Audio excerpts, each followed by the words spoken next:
Bharatiya Janata party के लोकसभा प्रत्याशी doctor Anurag Sharma की नामांकन सभा को संबोधित करने झांसी आए उत्तर प्रदेश के उप मुख्यमंत्री केशव प्रसाद मौर्य ने इंडिया गठबंधन के सपा कांग्रेस सहित बसपा को आड़े हाथों लिया। उन्होंने सपा कांग्रेस बसपा पर जमकर हमला बोलते हुए कहा कि पिछले चुनाव में हाथी हवा में उड़ गया, साइकिल पंचर हो गई और हाथ खराब हो गया। वहीं उन्होंने माफिया मुख्तार अंसारी की मौत पर फातिहा पढ़ने को लेकर कहा कि अखिलेश का माफियाओं से गहरा नाता है। जिस गाड़ी में सपा का झंडा उस गाड़ी में बैठा गुंडा। उन्होंने भारतीय जनता पार्टी के प्रत्याशी को भारी मतों से विजयी बनाने की अपील की। मंगलवार को भारतीय जनता पार्टी के झांसी ललितपुर लोकसभा प्रत्याशी डॉक्टर अनुराग शर्मा की नामांकन जनसभा को संबोधित करने झांसी आए उत्तर प्रदेश के उप मुख्यमंत्री केशव प्रसाद मौर्य ने सबसे पहले मध्य प्रदेश के जिला दतिया स्थित सिद्धपीठ मां पीताम्बरा देवी के दरबार में माथा टेक पूजन अर्चन किया। इसके बाद वह वाया रोड होते हुए झांसी नामांकन सभा को संबोधित करने मुक्ताकाशी मंच पर पहुंचे, जहां जनसभा में उपस्थित भीड़ को देख वह गदगद हुए और विपक्ष पर जमकर निशाना साधा। उन्होंने मोदी सरकार की हर घर जल योजना, फ्री राशन सहित कई योजनाएं परियोजना गिनाते हुए कहा कि आज इस जनसभा में जिस प्रकार परिसर खचाखच भरा है, उसी प्रकार 2024 लोकसभा चुनाव में ईवीएम भी खचाखच भर देना है। उन्होंने कहा कि 2024 का लोकसभा चुनाव 2014-2019 से बड़ा चुनाव है। 2014 चुनाव मोदी के नाम का था, 2019 का चुनाव मोदी की आंधी थी और अब 2024 का चुनाव तूफान है, सुनामी है, जिसने सपा बसपा कांग्रेस सब उड़ गए हैं। उन्होंने कहा कि काशी से झांसी तक और गाजियाबाद से पूरे उत्तर प्रदेश, पूरे देश में कमल का फूल चारों ओर खिल रहा है। उन्होंने कहा कि मोदी, योगी और भाजपा को संपूर्ण विश्वास है कि इस बार यह जनता तीसरी बार भाजपा की सरकार बनाने का काम करेगी। उन्होंने ये भी कहा कि 2014 से पहले भारत शीश झुकाता था, सैनिकों के शीश काट कर ले जाते थे, लेकिन 2014 में भाजपा का बटन दबाने के बाद आतंकवाद का सफाया हो गया। उन्होंने कहा कि हम सब संकल्पित हैं, 4 जून को 400 पार सीट लाना है। उन्होंने कहा कि मोदी है तो असंभव भी संभव हो जाता है। उन्होंने कश्मीर में धारा 370 हटाने, गरीबों को फ्री राशन, किसानों को कई योजनाओं का लाभ देने जैसी मोदी सरकार के वादे पूर्ण हुए बताया है। उन्होंने विपक्ष पर निशाना साधते हुए कहा कि सभी ने मिलकर इंडिया गठबंधन बनाया है, लेकिन यह लोग मोदी सरकार को तीसरी बार बनने से नहीं रोक पाएंगे।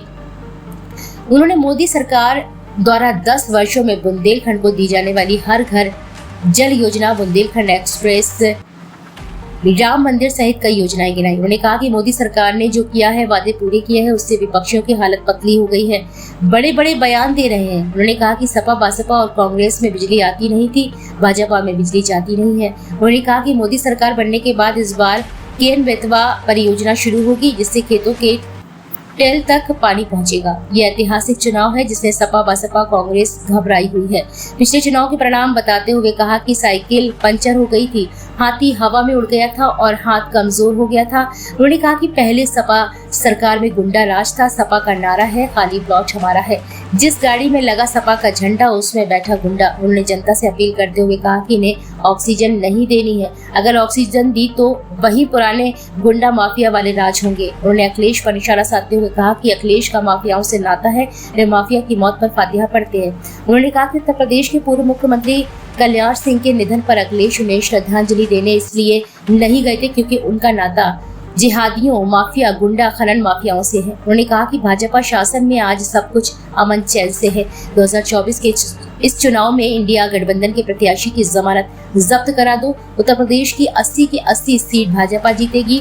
उन्होंने जनता और अपने कार्यकर्ताओं से अपील करते हुए कहा कि जितना वोट 2019 में दिया था उसमें हर बूथ पर 370 प्लस करना है। उन्होंने जनसभा में कार्यकर्ताओं और जनता में जमकर जोश भरा। इसके बाद रोड शो के माध्यम से प्रत्याशी अनुराग शर्मा को जिताने की अपील की। वहीं उन्होंने प्रत्याशी डॉक्टर अनुराग शर्मा का नामांकन पत्र दाखिल कराया। इस दौरान मंच पर सदर विधायक रवि शर्मा, बबीना विधायक जवाहर लाल, मौरानीपुर विधायक, ललितपुर विधायक, राज्य मंत्री मनुलाल कोहली, MLC रामतीर्थ सिंगल, रमा निरंजन, विधानसभा पति कुंवर मानवेंद्र प्रताप सिंह, जिलाध्यक्ष हेमंत परिहार, जमुना प्रसाद, सुधीर सिंह, धर्माचार्य, विष्णु दत्त स्वामी, हरि ओम पाठक सहित कई भाजपा पदाधिकारी और नेता उपस्थित रहे। इस भीषण गर्मी में जिस प्रकार से कार्यकर्ताओं का, समर्थकों का जनसैलाब उमड़ा है, मुझे पूरा विश्वास है श्री अनुराग शर्मा जी झांसी लोकसभा में 2014 और 19 का जो रिकॉर्ड है उसको तोड़ करके नया रिकॉर्ड बनाएंगे और 4 जून को जो 400 पार का लक्ष्य है उसको पूरा करने में बुंदेलखंड आगे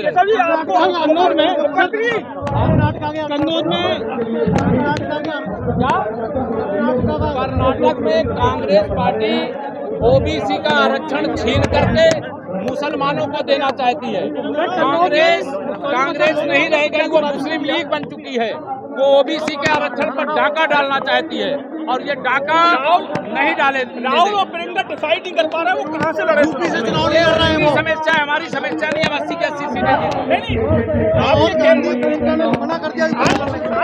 अगर वो मना कर रहे हैं तो भाजपा की लहर कितनी करारी है इसका ये संदेश है। उनको डर लग रहा है कि यूपी से जीत नहीं पाएंगे। आज रामगोपाल यादव ने कहा है, रामगोपाल यादव ने कोविशील्ड पे सवाल उठाए, कहा है कि ये वैक्सीन से लोगों को हार्ट ब्लॉकेज और मौतें हो रही है। इसकी जिम्मेदार भारतीय जनता पार्टी है, कांग्रेस घराना हो। इन्होंने कोरोना के टीका को मोदी का टीका, भाजपा का टीका कहा था। जनता ने कमल का टीका लगा करके उनका इलाज कर दिया। अगर वो ये बोले हैं तो ये समझ लीजिए कि ये देश के वैज्ञानिकों का अपमान किए हैं और जिन वैज्ञानिकों ने तपस्या करके दुनिया भर से हमें वैक्सीन लाना पड़ता था अपने देश में तैयार किया है, उसका स्वागत अभिनंदन करने की जगह, उनका मनोबल बढ़ाने की जगह ये जो देश जिस क्षेत्र में आगे बढ़ता है उस क्षेत्र में जो काम करता है उसका अनादर। कर्नाटका की सभा का अमित शाह का वीडियो वायरल हो रहा है, वो फेक बताया जा रहा है। उसको लेके मोदी जी को भी सफाई देनी पड़ी और कांग्रेस ये कह रही है कि ये वीडियो सच्चा है, ये आरक्षण और मुस्लिम आरक्षण बोलना चाहते हैं, इसलिए मोदी जी को बार बार सफाई देनी पड़ रही है। देखिए, माननीय प्रधानमंत्री जी को कोई सफाई देने की आवश्यकता नहीं है। हर देश का नागरिक स्वयं प्रधानमंत्री नरेंद्र मोदी जी है। वो एक गरीब माँ बाप के बेटे, एक चाय बेचने वाले के बेटे हैं। उन्होंने देश की सेवा की है, वो पिछड़े वर्ग से आते हैं।